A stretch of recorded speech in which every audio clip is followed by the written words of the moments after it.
Magandang araw mga kababayan, kamusta kayo? Ngayon ay June 16, 2026. Kamusta po kayo? Kasalukuyan nangyayari yung patawag na press conference ba yun? Ng grupo nila Alan Cayetano, pero hanggang ngayon di ko pa nakikita mga senador doon. Ang nandoon ay si Mike Defensor at sila Attorney Baligod at ang mga Maleta Boys. Pero bago po tayo dumako sa ating pag-uusapan ngayon, sana po ay huwag niyo pong kalimutang mag-subscribe, mag-comment at mag-like. Binabasa ko pa rin yung mga komentaryo. Marami pong salamat dito po sa AJ Commentaries. Tayo po ay mag-uusap-usap, magbibigay ng opinyon. Tayo po ay mag-aaral, hindi lamang po ng mga nangyari dyan sa Senado, kundi sa kabuuan ng gobyerno at mga konting nalalaman natin sa batas.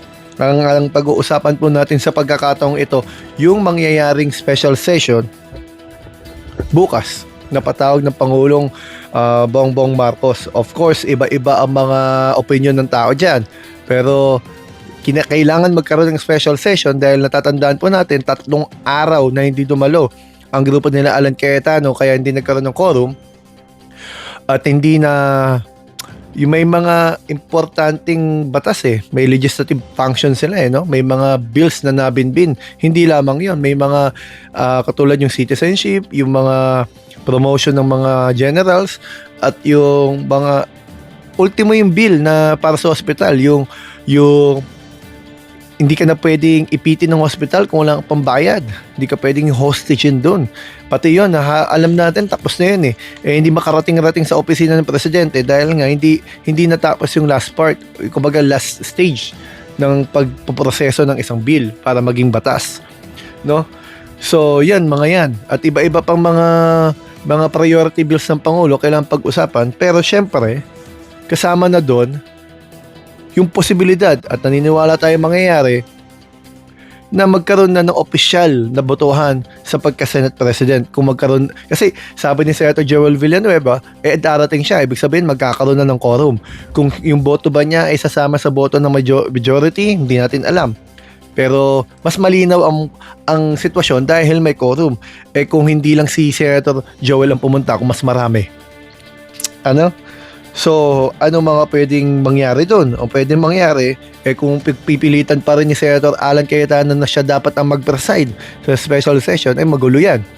Kasi nagpunta sila kanina sa Supreme Court at pinaliwanag ko sa isa kong video yung kanilang petition sa Supreme Court na hinihiling nilang wag kilalanin yung session ng June 3 kung saan naluklok si Senator Win Gatchalian bilang Senate President pro tempore at ibalik doon sa bago June 3 na sitwasyon, kumbaga na sila ang Senate President, na sila ang mga namumuno sa mga chairman, committee chairmanship. Yun ang mga request nila, pero syempre wala pa namang desisyon ng korte doon. So ano kayang pwede mangyari bukas? Kilala naman natin si Alan Cayetano, ginawa na sa Taguig yan at ginawa pa rin niya sa House of Representatives kung saan kinandado pa niya ang Kongreso. Dahil alam niyang wala na siyang boto, wala na siyang bilang, matatanggal siya, para walang sesyon, kinandado niya. At ginawa rin niya ulit sa Senado. Pinilit niyang walang quorum para hindi siya mapalitan. Sinabi rin naman ni Marcoleta sa isang interview, pag pumasok sila ng day 1, tapos sila. Pag pumasok ng day 2, tapos pa rin sila. Kasi alam nilang wala na silang bilang, mapapalitan sila at mapapalitan. Dinidelay lang nila. So, ano kayang mga sabi ni Senator Ping Lacson, nakahanda naman ng majority block sa anumang pwedeng dirty tactics na gawin ng grupo nila Alan Cayetano, kasi pwede yan maipag-agawan din doon sa podium, di ba? Kung gusto niya siya ang mag-preside pa rin, ipilit niya sarili niya siya ang presiding officer. Yung mace, tandaan po natin sa House of Representatives, tinago pa yan, dinala niya, di ba? Pwede rin mangyari yan. Di katakataka yan. Sabi nga ni Senator Raffy Tulfo, yung mga hindi normal na ginagawa ng isang senador, ginagawa niya. So, sana maging statement na lang siya. Kasi sabi nga ni Senator Ping Lacson, wag i-underestimate si Alan Cayetano kasi talagang yung mga ginagawa niya yung hindi mo naisip pero gagawin niya talaga. So, anong sitwasyon bukas? Kung 12 majority, sasama kaya si Joel Villanueva?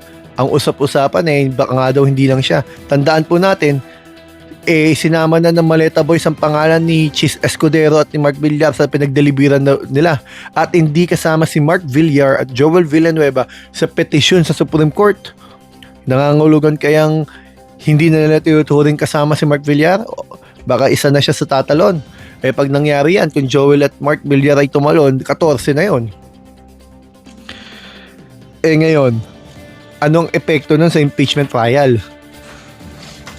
Yan ang magandang pag-usapan. Marami na po tayo ang video na pinaliwanag natin ano magiging base number doon sa pagboto sa impeachment trial. Kung pwede bang bumoto si Senator Jingo Estrada kahit siya ay PDL, Persons Deprived of Liberty. Pinaliwanag ko po yan sa isang video. Pwede ba siya maging hukom sa umaga at preso sa gabi?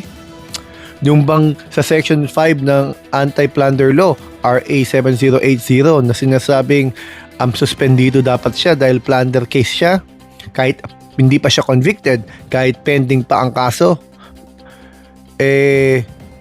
Sumasaklaw lang ba yun sa legislative function ng isang senador? Kasi po ang senador ay dalawa lumalabas ng function, isang legislative aspect kung saan siya ay mambabatas, gumagawa ng batas, at sa panahon na mayroong impeachment trial, siya po ay nagiging kumbaga bahagi ng judiciary dahil siya po ay magiging senator judge. Alin po ba doon ang suspendido? Ang sabi sa Section 5, any public officer, regardless kung ano yun, kung ano ka pa, kung ano pang posisyon mo, basta public officer ka, suspended ka kasi plunder ang kaso mo at nakakulong ka. Ngayon, anong epekto nun? Kung nababawasan ng bilang dahil marami pang posibleng makasuhan ng plunder, si Marcoleta man may plunder case dahil din sa kanya kadadaldal doon sa kanyang interview. Ngayon, 24 naging 23. Batos de la Rosa, ibibilang ba? Sabi, beyond coercive power of Senate. Paano mo ipapatawag yun? Saan mo ipapadala yung imbitasyon? At dadalo kaya siya? Paano ka mahahatol sa isang trial nang hindi mo, wala ka doon, di mo na, kaya ngayon ang argumento kay Jingo Estrada excuse me, paano ka hahatol kung hindi mo nakita ang ebidensya, hindi mo narinig ang testigo, hindi mo nakita ang demeanor ng mga testigo, hindi mo napakinggan ang mga argumento. So yung 24 naging 23, yung 23, 22 kung hindi sasama si Bato de la Rosa. Kapag nasampahan pa at nakakulong pa dahil sa plunder case ang ilan, yung 22 posible maging 21.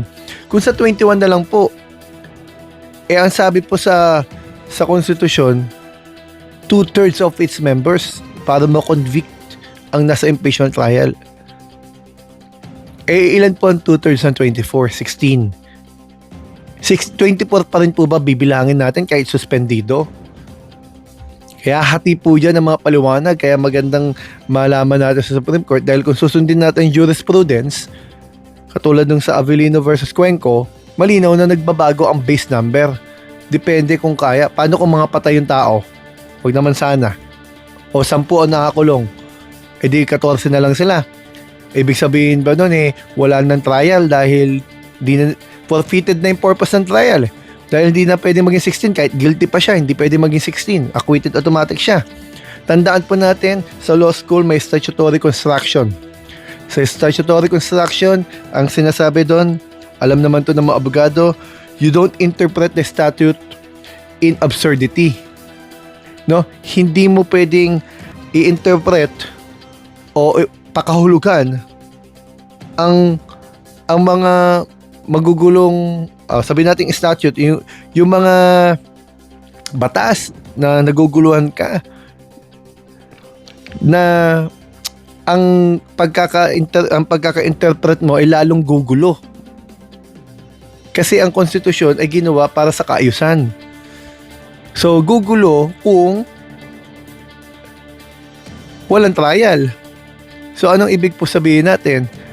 Ang tingin po natin gaya ng sa quorum, gaya ng mga jurisprudence at mga precedents na nangyari, bababa ang base number.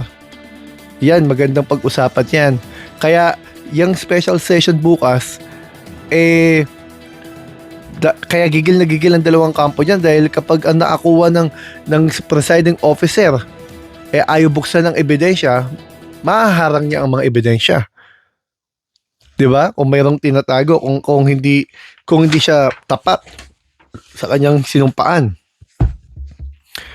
Hanggang dito po muna. Sorry po, nagmamadali po talaga ako. Maraming salamat po mga kababayan. Sana po kayo ay mag-iwan ng inyong komento at sana po makasama ko pa po kayo sa mga susunod. Maraming pong salamat at hanggang dito po muli. AJ Commentaries po. Huwag niyo po sana kalimutan mag-subscribe, mag-comment at mag-like. Salamat po sa inyo.